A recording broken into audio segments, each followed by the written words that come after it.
Okay. Sure.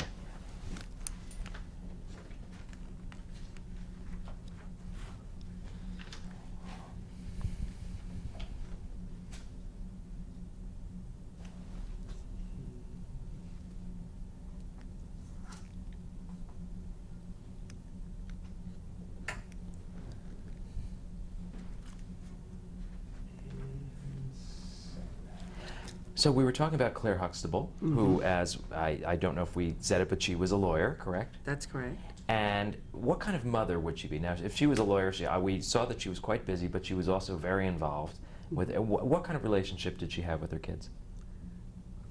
What should be a very normal relationship. She understood the difference in all their personalities.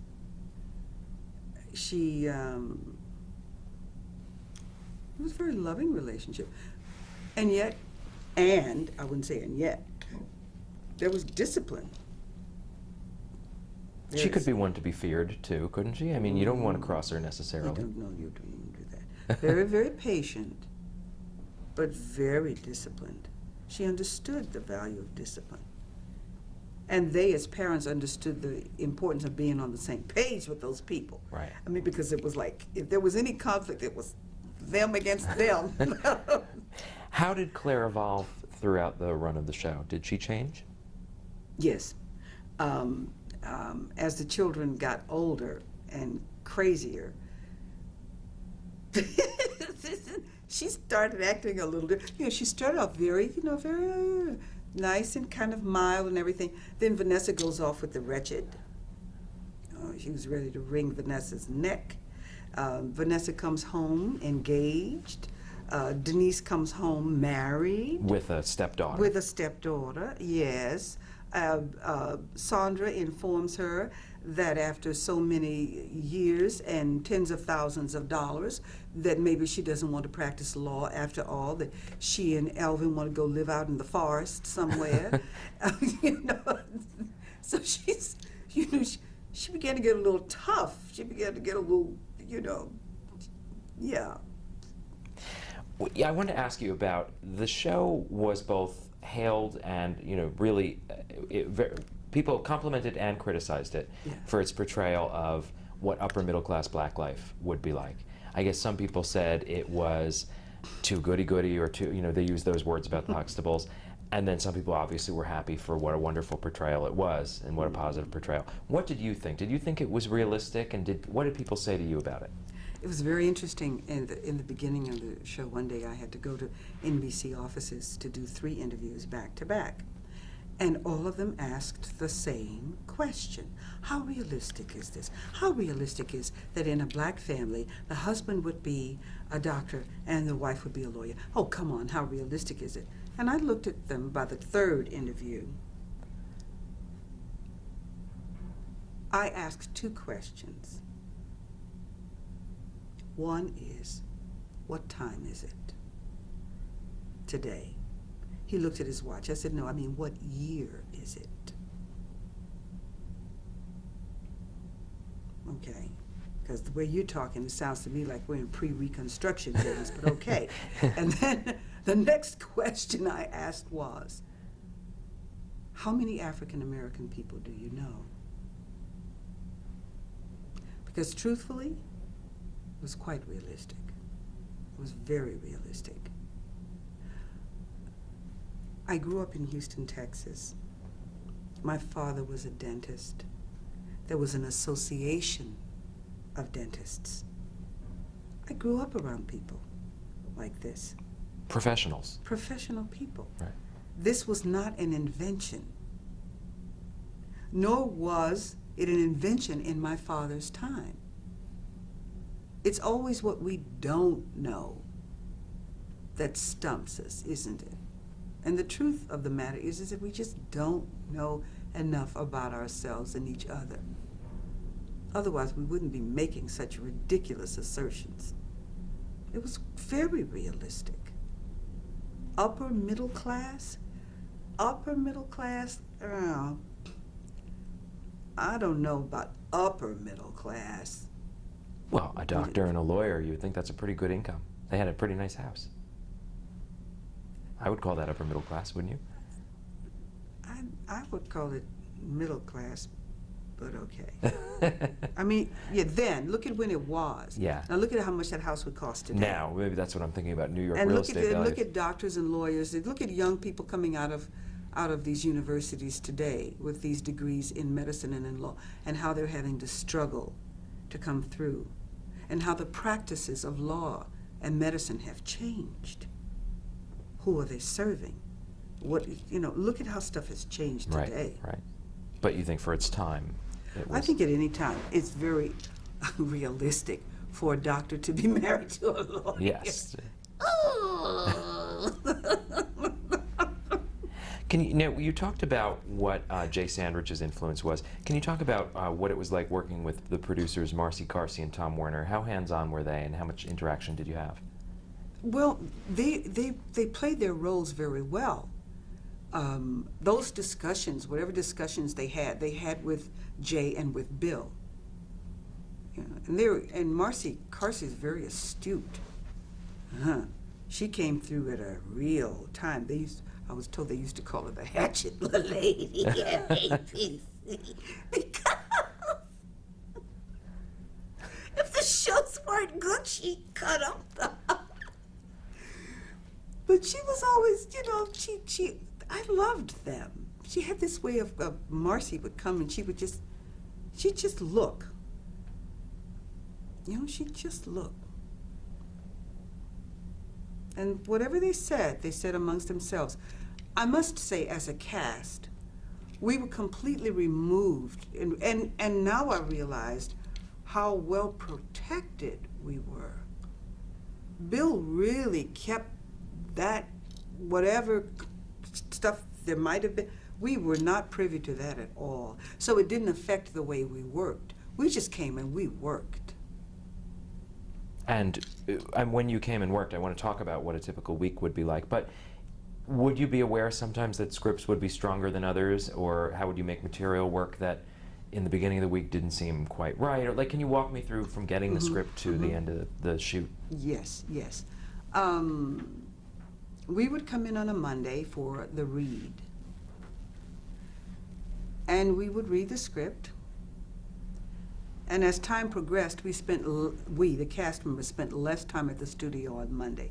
It actually came to the point where we would come in and read the script and leave.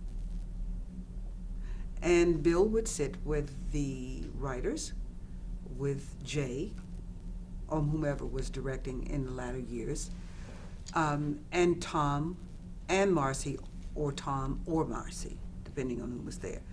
And they would go through their note sessions, and then we'd come in the next day and begin working through the scenes. We'd begin blocking the scenes. We'd block on Tuesday. Wednesday, we would come in for camera blocking. It's the first day we worked with the cameras. We'd be looking at wardrobe on Wednesday. Actually, we'd start looking at wardrobe on Tuesday. Maybe we'd start putting some pieces on. Thursday, we would come in and we'd run the whole entire show in the morning for ourselves with cameras and everything. Thursday afternoon, our first taping would be what was called our dress tape, and it would be before an audience. We would go through everything once, and then we'd have our dinner. And at dinner, we would have notes. And then in the evening, we would do what was called the taping of the show. But truthfully, he would be using from the dress tape and the tape. Thursday evening's taping would take longer. It would be stops and starts, or reshooting a scene, or whatever. Throughout this entire process, every single day, the script would be changing, depending on how much it needed to. Some changes were major, some were minor, some scenes would be added, some would be cut, always to the good of the show. As a cast, would you have input into changes that you thought would either make a script better or fix a problem, or would you be able to ad-lib something on the floor during rehearsal that would then get picked up? Or? We always ad-libbed. You did? Well, Bill did, and you had to be able to follow him. You had to be able to dance with him. You had to be able to play with him, because he was very spontaneous. But he would be right. you see. He would just, I never thought anything he did was incorrect. He was always correct. You just played with him. It might wreak havoc in the director's booth, but in edit, Jay could always bring it together, and there would be some great, marvelous stuff that could not have been written. And in terms of, as I said, giving feedback, how as a cast, did you rehearse together or make notes, oh, I'm going to say that this doesn't work, or would you just be able to do it if you found something wasn't working in rehearsal? We would just do it and just work like that. We were never looking for problems. Mm-hmm. We never looked for problems. Our set was so nice and so calm. When I went to do some guest spots on some of those other shows, I thought, ooh. You knew how good you'd had it. Yes. Now, you mentioned that you did all this on Thursday evening. Was it a 4-day work week? Because most shows that start on Monday with a table read tape on Friday. I know, but Bill had his other work to do. He would be in Atlantic City, or he would be somewhere else. He had his concerts to do. He never stopped. But it made your work week more intense then. If you had to do what most people do in 5 days, you had to do in 4. Well, Bill had a saying. He said, I'm not lonely. And what that meant was he didn't see that we weren't going to sit in the studio for 11 hours to accomplish what could be done in 4. You just had to understand what you were to do and do it. When he would go to make his commercials, you go to make a commercial, you're usually, for a 30-second spot, you can be in there for 8 hours. Bill would go in there and he'd be out of there in 30 minutes. And he said, I'm not lonely.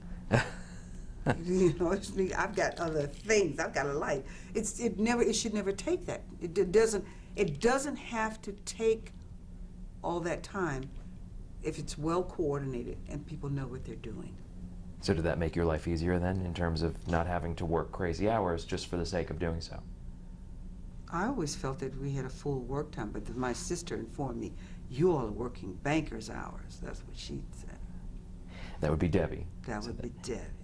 Now, in terms of your favorite episode, can you tell me if you had a favorite or least favorite? What did you love seeing Claire being able to do, or not see Claire, not like Claire doing?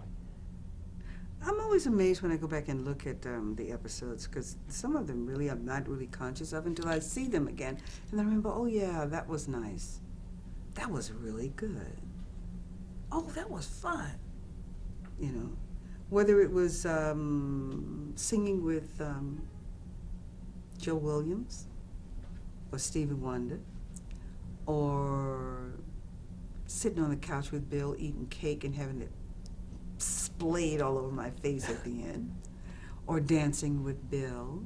You mentioned Lena Horne during the break. Lena Horne. There were people. Oh, this was the people. Danny Kaye, Roscoe Lee Brown, Christopher Plummer, Josephine Premise, the people who Elaine Stritch. I mean, the people who worked with us, the guest artists. It was amazing. It was amazing. And you also got to work with, you had mentioned Clarice Taylor earlier, an idol of yours who ended up playing your mother-in-law, correct? That's right. She was one of those actresses that I watched so intently in my summer in New York after my sophomore year, and I actually had the opportunity to work with her at Lincoln Center in an Ed Bullen's play some years before, and then we came together again in this, yes.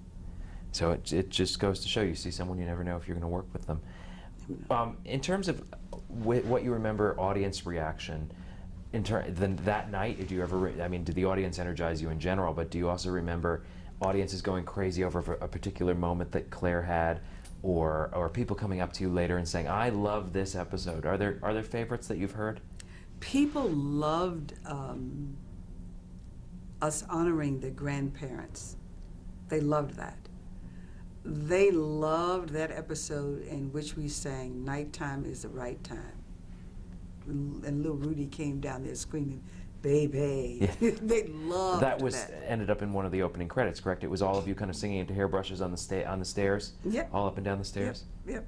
Famous and image. Jay had me choreograph that. He said, "Phylicia, can you help us out? Can you choreograph this?" I mean, we really worked well together. We worked so well together. People loved that. I think people got a big kick out of Cliff and Claire turning that couch around to face the front door to lay in wait for Vanessa on her return from Baltimore with the wretched. People liked that a lot. What kind of fan mail did you get about the show? I would receive letters from young girls who were saying that they were going to be lawyers because of what they had seen. And I received a lot of mail like that. And I would encounter people in airports who would express, it was amazing. They had the most sincere expressions of gratitude for helping save a marriage, or helping them understand how to work with their children. But most recently, within the past month, I met an Asian American on the street, a young man, who said, we came to this country, he said, I was young, he said, and we didn't fit in, and we didn't have anything to, but we could watch the show and we felt a part of it. And then I met a young man from Germany, a young black man who grew up in Germany. He said we were not welcomed into the society there. He had followed me down a corridor to tell me this, and he said, I have to tell you this. We were not welcomed into the society there. We were not treated very nice. He said, but then your show came, and he said, and it gave us such a sense of who we are as people, and it made us feel so great and good about ourselves. And I think one of the high points was meeting Nelson Mandela. Nelson Mandela said to me, thank you. Thank you. He said, we watched your show on Robben's Island. He said, I watched it with my guard, and it softened him. Wow. Most sitcoms don't get that kind of feedback. Well, let's see, this was the importance of the show. What Bill did in being authentic was show that people are much more alike than we could ever be different. This is what he really did. Do you think that's why it was such a fan favorite, why it caught on so much of that message? Absolutely. Being authentic and being true. People, you don't have to pretend to be other than you are. Be authentically human. People respond to that. People respond to authenticity. People all over the world have children. People all over the world are having to rear these children in this age of technology. People all over the world want to support their children in growth and development. People all over the world are falling in love every day and coming together in marital unions, hopefully that will last and sustain them in some meaningful way through life. So it's a universal message, is what you're saying? It's universal. It's ironic, though, that a show that had made its mark as being so historic for having African-American characters is, in a way, so colorblind, because it's universal. But that's the point. That's right. The whole point. People all over the world really care about the same thing. All over the world, I don't care where it is. What are people really trying to do but live? It's so simple. Love is easy. What do you think Claire would be doing today? We're going to talk about the show ending, Oh. but what do you think in 2007 Claire would be doing? Now let's see. Everybody would be grown and gone by now. Unless somebody else comes back with a stepdaughter from Africa like Denise did. And dumps another young kid on your lap. No. We would be beyond that. See, what we would have done by now is we would have retired. We would have retired to a nice little island somewhere. We'd be traveling the world. We'd be doing things like that. And we'd be consulting. We'd be consulting. But no, we'd be having fun. We'd be dancing someplace else. But we would be dancing. The Huxtables would be dancing together. Why did the show end in 1992? Was it everyone was ready to move on? What was the end like? The children grew up. The children grew up, and the children grew up. So at that final moment of the show, after Theo's graduation, we'd returned to the house, and Cliff and Claire were dancing. In the final taping, Bill whispered into my ear. He said, "I'm going to dance you right out of this studio." And if you look at the final episode, that's what he did. Nobody knew we were going to do that. Nobody knew we were going to do that. Wow. And so literally off the set, danced you off the set and out the door? Mm-hmm. But that's how the show went the whole 8 years. We would do things that no one expected. And that's also, I mean, I know he's married and you were married at the time, but it's such a romantic thing to do. You know, obviously there was some real love between Cliff and Claire, and you know, you love your co-actors too. Yeah. Well, in his life, with his own wife, the things he does to celebrate her are phenomenal.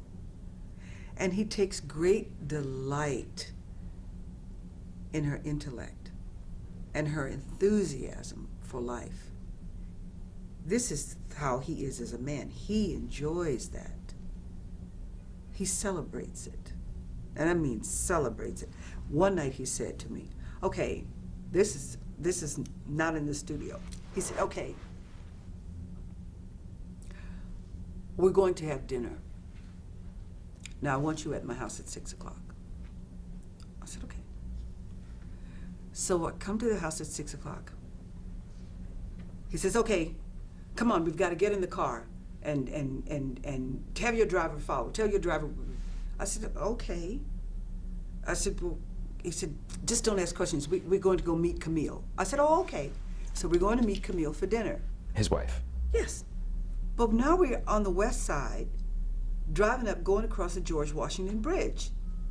And then we end up at the airport, and there's the plane.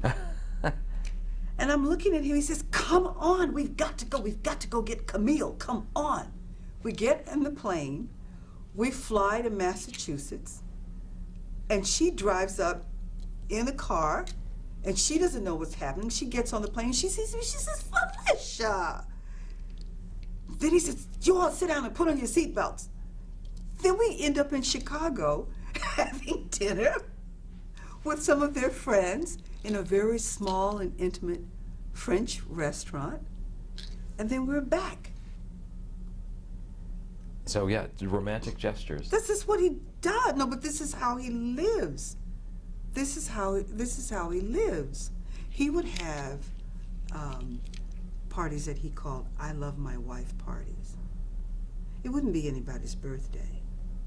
It would be an "I love my wife" party, and he would find the most romantic settings to have these parties.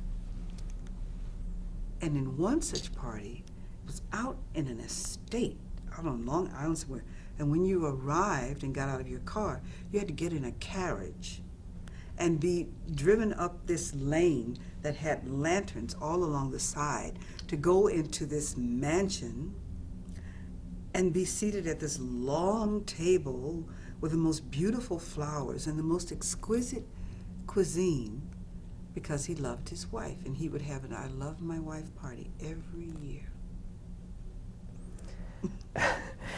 How do you follow that too? Can you tell me about A Different World, the spin-off? Now, you appeared on that several times. How was that different in tone and in setup from The Cosby Show? What was that experience The first year was very rocky with A Different World. And then I was asked to come out and do a guest appearance. And when I went out, I didn't like what I saw, because what I saw was not a reflection of him. The way he worked, his sensibilities, the way he treated people. I didn't like what I saw. I came back to New York, and I went into his dressing room and knocked on the door, and I asked if I could just have a minute of his time. And he said, of course. And I walked in and I said, the bottom line is, Bill, your name is on this, and it's not right. And that's all I said. And how did he take that kind of feedback? He took that in, and he said, okay, I'm going to send you out there with a broom. And but he hired my sister Deborah, and she brought these real sensibilities and understanding of what this college life and campus would be like. And you saw a change in the opening credits. You saw the flavor of this life, what it really was, and the stories began to reflect something different, and then it became a very popular series. With a change of focus. With a change of focus, because before, I don't think he had been so involved in it. I know he hadn't been so involved in it, because it never would have been what it was when I went there. It wouldn't have been like that. You mentioned working, your sister working on that show. Mm-hmm. How many times have you worked with your sister, and tell me about that? I know you've done some guest spots, like when she was on the LL Cool J show In the House. She was his co-star on that. And she was on The Cosby Show and Cosby. And guest spots? In guest spots. Playing a relative of yours or playing another character? Never a relative, always. But you look so much alike. Didn't anyone comment? No, She looks just like Claire. No, we had fun. We had fun. We had a lot of fun. I've worked with Deborah in that capacity, and also I've worked in 3 films for television with Deborah. Polly Coming Home, and The Old Settler. She directed all 3, and in the last one, The Old Settler, we co-starred and co-executive produced it. Is that a challenge working with family members, or is it a particular delight, or what is that like? I love working with Debbie. The challenge is that there's so many things going on with her at once. To just, that's a challenge, but... Well, she's a hyphenate in terms of director, choreographer, actor. And she has an academy, and she's, got a lot of things going all the time. That is a bit of a challenge, because you always feel like, but she zeroes in, she zeroes in, and she knows what she's doing. And she knows what she's after, she knows what she wants, and she knows how to get it. Even out of her older sister. Oh yeah, she says she's my best director, and I let her say that.